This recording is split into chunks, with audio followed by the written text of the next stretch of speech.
पहा RRB एलपीच्या CBT 1 मध्ये विचारलेला हा प्रश्न 0.04 चा पॉवर मायनस 1.5 हा दिसायला एकदम कठीण पण सोडवायला एकदम सोपा आणि कमी वेळात हा प्रश्न आपण अटेम्प्ट करू शकतो। तर पहा मी प्रश्न लिहितो 0.04 चा पॉवर मायनस 1.5। ठीक आहे, तर पहा जर हा पॉइंट हटला म्हणजे पॉइंट समोर गेला तर याला मी 4/100 आणि त्याचा पॉवर मायनस 1.5 आहे तर मायनस 1.5 ला -3/2 असा लिहू शकतो। बरोबर आहे।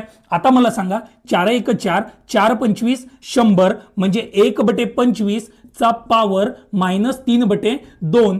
आता कधीही जेव्हा पॉवर निगेटिव्ह मध्ये असतो तर जेव्हा कधी अंश आणि छेद एकमेकात परिवर्तन म्हणजे अंश आणि छेद जेव्हा उलटे होतात तेव्हा हा मायनस चिन्ह पॉवर मधला हटतो। तर पहा हा उलटा आहे म्हणजे उलटा जर केला असा तर 25 चा पॉवर 3/2 होईल म्हणजे मायनसचं चिन्ह हटेल। आता पहा 25 म्हणजे काय होते, 25 म्हणजे 5 चा स्क्वेअर होते आणि 5 चा स्क्वेअर 3/2 बरोबर आहे। आता मला सांगा जेव्हा कधी ब्रॅकेट हटेल तेव्हा हा चिन्ह म्हणजे 2 गुणिले 3/2 होईल म्हणजे 5 चा पॉवर 2 गुणिले 3/2। आता हा अंशात आहे हा छेदात आहे 2 2 कटला म्हणजे बाकी राहिला 5 चा पॉवर 3 आणि 5 चा पॉवर 3 म्हणजे होते 125 म्हणजे या प्रश्नाचा उत्तर 125 जो की ऑप्शन डी मध्ये आहे तो राहील। पहा अशा पद्धतीचे जर नवनवीन व्हिडिओ आणि नवनवीन कन्सेप्ट आणि नवनवीन ट्रिक्स जर शिकायचे असतील तर आमच्या चॅनलला सबस्क्राइब करा। व्हिडिओ आवडला असेल तर लाईक करा आणि आपल्या मित्रांपर्यंत शेअर करा।